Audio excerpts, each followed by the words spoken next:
For example, let's say you say, you know what, I'm going to meet you tomorrow at 10 o'clock. And tomorrow you wake up at 11. Okay. It wasn't in your control. So if God doesn't make your will into reality, your will is not manifest into reality. Yeah? You could not meet. So when you said... If something happens in your life, like let's say something bad happens in your life, would you blame it on God or would you blame it on you? Sure.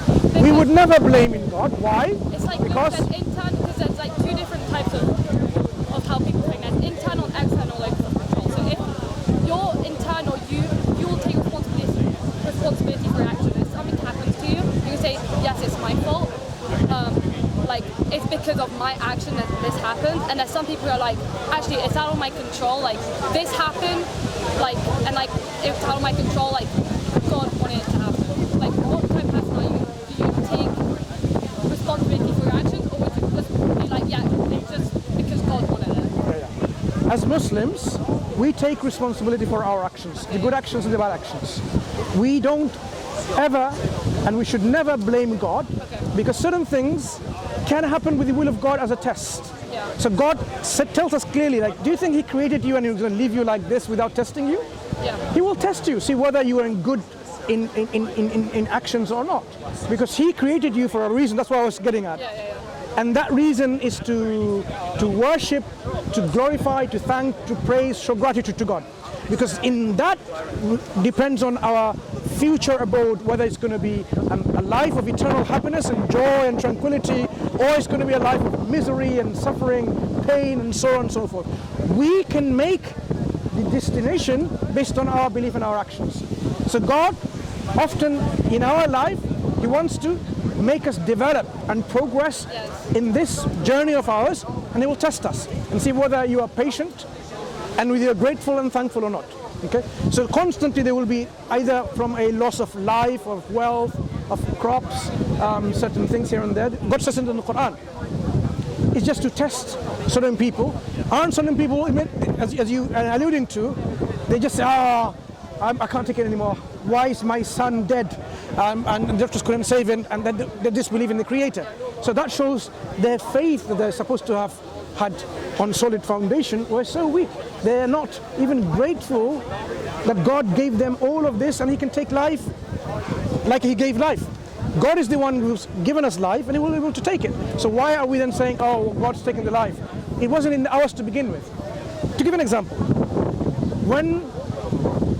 suppose I died as a child, would you think my parents would have the ability and the power to give me life again? No. So they did not have the ability to give me life in the first place then. Because if they did, they can give me life again and again every time I die. So the life itself is not something that our parents give. It's not something Mother Nature gave me. God, our Creator, Originator, gave us life. And He made us not to live forever in this life. Do you think anyone lives forever? Animals? So there's a program. I'm sure you know about that. There's a program in our cells in which we're supposed to die. So apoptosis, programmed cell death. Yeah. Would there be people living till they're 500? Yeah. So people are trying all their best to not to age and to live forever. There's a whole science to do that. They try to preserve their body by cryogenics and so on and so forth. But still, they're not being successful. So the death was there for a reason, so that within this lifespan, we can fulfill our purpose in a life. So when I talked about the Creator, the Originator, we are sure, you're positive? Definitely there is a Creator, there is an Originator, right? And the Originator must have created us for a reason. So if that reason is to worship our Creator, how are we going to worship Him? How are we going to be grateful to Him? Imagine you love someone so dearly and you want to thank them and express your love to them. And are you going to, how are you going to do that? How are you going to do that? Well, some people in religion, they pray, some people go to church, some people go to mosque. There's different ways people do it, and different religions do it in different ways. But I also think that, for example, a lot of people, I'll take Christianity for a second because I'm a Christian. A lot of people, for example, Christians will go to church on Sundays, but if a Christian doesn't go to church on a Sunday, people are like, oh, you don't worship your God, are you a true Christian, blah, blah. But I think actually in every single religion, like, you you don't specifically have to go to a church or a mosque or whatever to worship your God. I think that you could do it at home. Like everyone can express like their love to God in different ways, and it doesn't have to be going to a symbolic place, like being in your room or whatever. Like everyone can do it in a different place, and I think that there's not only one way to do it, you know. And I think a lot of people get criticized for that. I agree with you partially, and I will tell you what part I agree and what part I disagree, and then perhaps you can tell me whether, why do you disagree with some of the parts. But the point I was making about how do I express my love, my praise to someone, imagine he wants to express love to someone, right? Let's not identify what it is. Someone you love so dearly, and you love football so much, and you said, you know what, I'm going to, my boots that I have, football boots that I have played every single match and I've won, so precious and so dear to me. I know it's smelly, I know it's filthy, I know it's now, different parts of here and there it's breaking apart. I'm going to give this to my dearest person. But your dearest person doesn't like football. Every time I tell you on, oh, now look at this, I have to bear this. Doesn't appreciate football, but you do. And he said, there you go, opens up the present, and it's a football. They might understand that, what you're coming from, but if you think about her perspective, you'd say, you haven't made the right choice. Why? You should have asked, or you should have even inquired, what does she like? And appreciate. So when we talk about worshiping God, thanking God, glorifying God, we need to be sure what God accepts. Imagine some people, it's so disgusting example, so I apologize from the very outset. Channel 4 aired this many years ago, maybe a decade ago, I still remember it vividly. There are some gurus in a Hindu tradition, they were baking their own feces and eating it as an expression of love to God.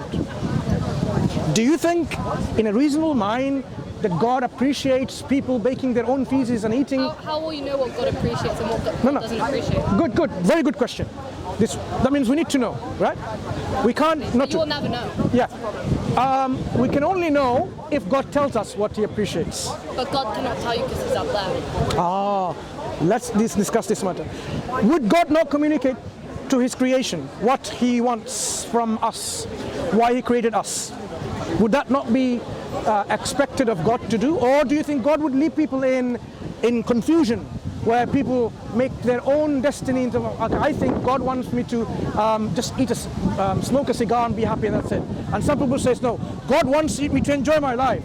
Go around girls and boys and drugs and rock and roll, kill, doesn't matter as long as it makes me happy. Who cares about consent? Who cares about harm? It makes me happy. That's the way I'm going to express my love to God. So God, we know, is not going to leave us in this confusion. A God who is all-wise, who's given us knowledge and wisdom in our lives, it makes sense that God would communicate to us in terms of what is expected of us. And we say, this is the form of communication God, our originator, throughout times, over history, different places, has communicated to the people by appointing a spokesperson. They're called prophets and messengers or warners, telling them to convey to the people, this is your purpose in life, this is who I am, and this is what is expected of you. If you do this, this is the consequence. If you do that, that is the consequence. You would say, that makes sense and that is fair. Because someone tells you, imagine now, standing here, police comes and arrests us and say, you know what? We have to put you to a prison, maximum security prison, minimum 12 years. And you say, for what? Because you're speaking here in public. You will be questioning, since when was there a crime? I didn't know. I had no news, nothing. No one told me. I haven't heard anything from anywhere. No police ever told me. You'd be questioning. You would say, that's not fair, putting me in prison just like that. Because any punishment to come, you need to have a pre-warning about it, like, okay, this is what the punishment is going to be for that crime. That's a fair thing to do. So God, to punish us for not doing something or doing something, it would not seem to be fair unless we know exactly what is required of us. Okay. Do you follow so far? I follow. Yeah, so this is what we're saying. To know how to worship God, it's not what I make of how I think I should worship God. It's when the Creator tells me, this is how I'm going to accept your worship. Yeah, but you're saying the the Creator is going to tell you how to worship Him, but if you can't technically communicate. Not me personally. The Okay. Creator will, I'm and as He sent or raised, appointed human beings to be prophets and messengers, and each of them, they had their evidences as to how God has made them a prophet and a messenger. Because anyone can come along. Imagine someone comes along and says, I am a prophet of God, and he tells me to give your earrings and your money and your phone and your businesses and your house keys and everything. You're going to do that? You're going to say, how are you a prophet of God? What evidence have you got? So we expect something as a matter of evidence or proof from those spokespersons who claim to be prophets of God. When they establish that I am a prophet of God, and you can see there's no reason to disbelieve in me because of the evidence I brought for you, you would then say, now I'm confident to accept what you say, because I now trust you to be a prophet and a messenger of God. When you go to a doctor, you go in trust already, because there's no reason to distrust that he's a...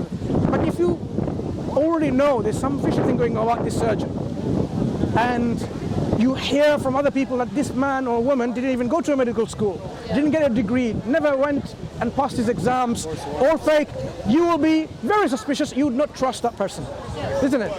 So a prophet and messenger is examined like that, their life, their character, and then you say, I now affirm and I accept you are a prophet of God. So if you bring the Quran, and this is an evidence from God that this is His revelation or communication, then I know I can trust this book.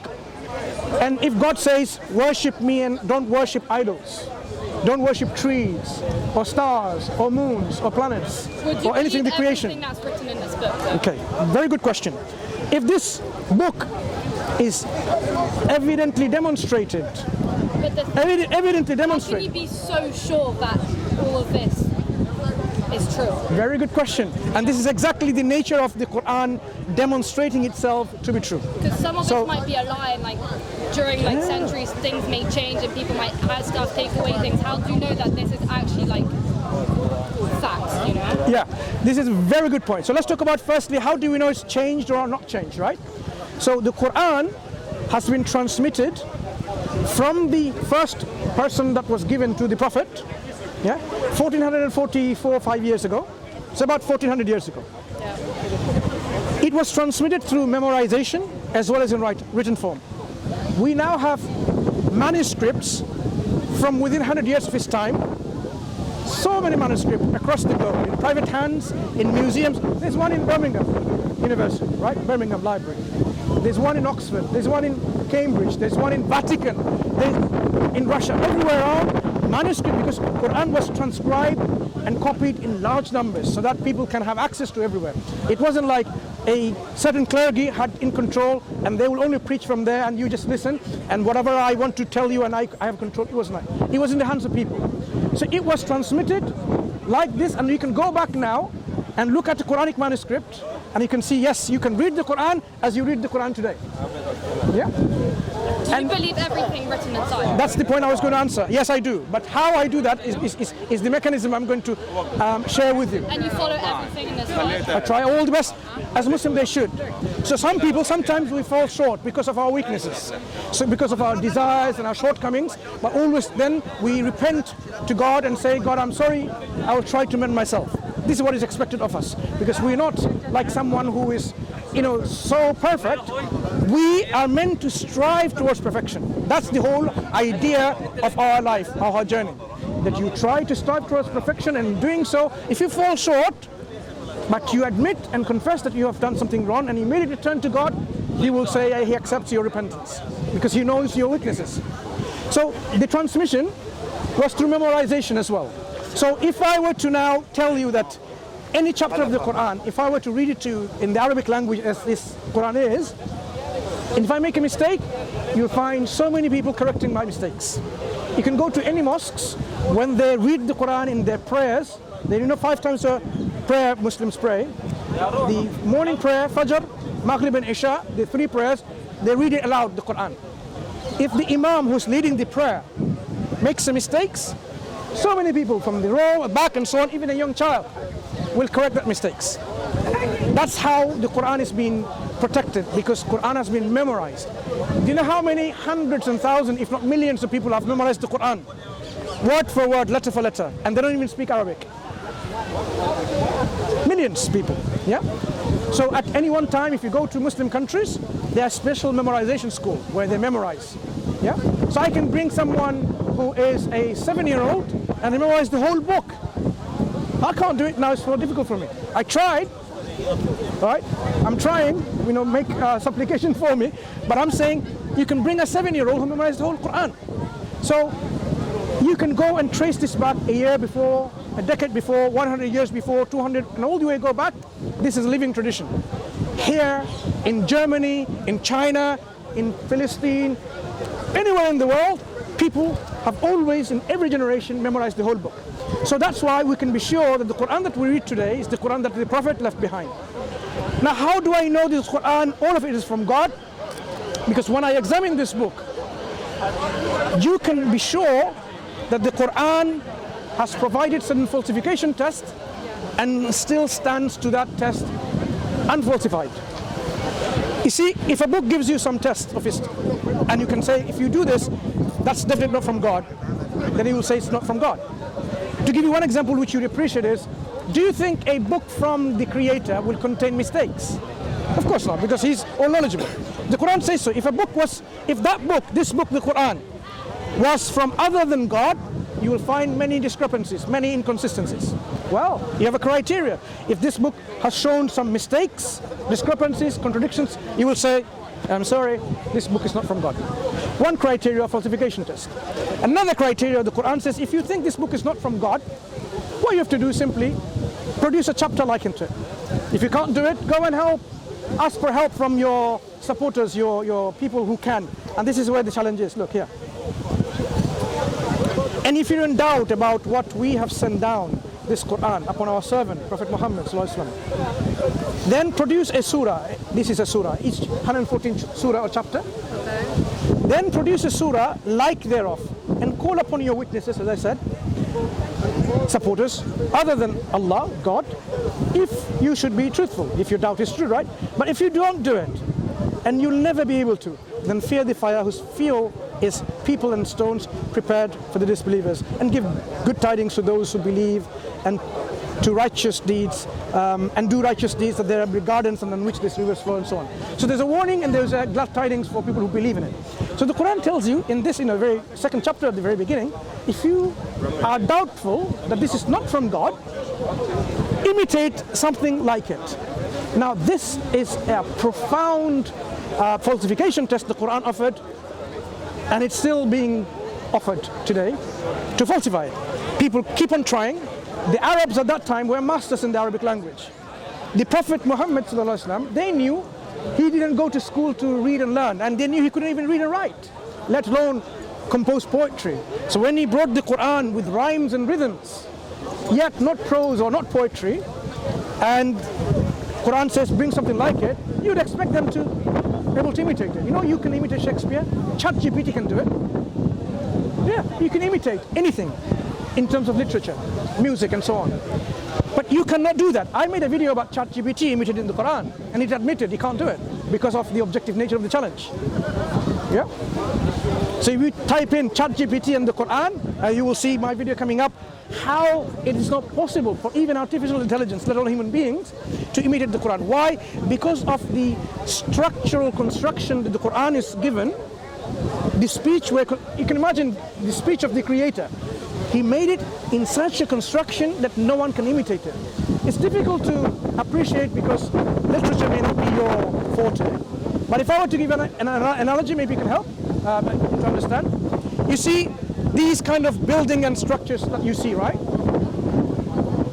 If you are an architect, you are one of the best architects, a good professional civil engineer, architectural engineer, you're the best in town. And somebody says, you can't make a building like mine, you can't make a bridge like mine, and so on. You'd say, why not? What is so difficult about it? Because you should be able to make it. But what if they show you, this is how my building is? It's made of bricks and stones, but each one of the bricks is floating in space and not touching with the other bricks. Imagine the whole structure is like that. every stone is actually floating with other bricks on left, right, up, down, nothing touching. You can take the brick in and out like that. It's holding the whole structure. You as an architect, can you imitate something like that? You can't. Because you don't think no one has the science and the technology to make something like this, even though it's made of bricks. The Quran, the structure of this language was constructed by the Creator in His speech in such a way, even though it's composed of Arabic letters, alphabet, it cannot be imitated in that composition. That's the challenge of the Quran if people disbelieve it. So once we as Muslims can see in practice people are failing to imitate anything like it, the Muslims can have this confidence to say the Quran is from the Creator. Yeah? Because of how it is demonstrating itself time and time again that it cannot be composed by anything other than the Creator. I'll just give you 2 examples, and there's many other criteria. That's how our confidence in this book is like that I have to trust and take everything. So even though the Quran says like there, God created, the Creator put angels responsible for transcribing what we do, good and bad. Imagine an angel here and an angel there. I can't see the angels, but I would trust, because I know everything else the Creator says, I will say this is the truth, right? There's no reason to doubt about it. So once you know something that is verifiable and you verify it, anything that is of the unseen, you can trust and rely on it. This is a take of the Muslims in which we say Islam is true because it's self-evident of its truthfulness. As a Christian, for example, we don't say Islam came as a different religion. Islam came with the same religion that came with, but because things have changed, people corrupted the message of Christ, corrupted the message of Moses, peace be upon those prophets, and that's why you have people now worshipping Christ instead, or saying God puts a rainbow in the sky because he needs to remember. These are people's corruptions. Perfect. Thank you, my friend. I appreciate the knowledge. Yeah? You take care. Okay? You take care. It's all right. It's a different explanation, but it's a sign of respect to a woman when we don't shake hands, and I'm sure you'll appreciate that. Okay? But this is for you, by the way. Take one. All right, thank you. Yeah? Take care. Okay? Good day. Thank you. Alaikum salam. Assalamu alaikum. جزاك الله خير.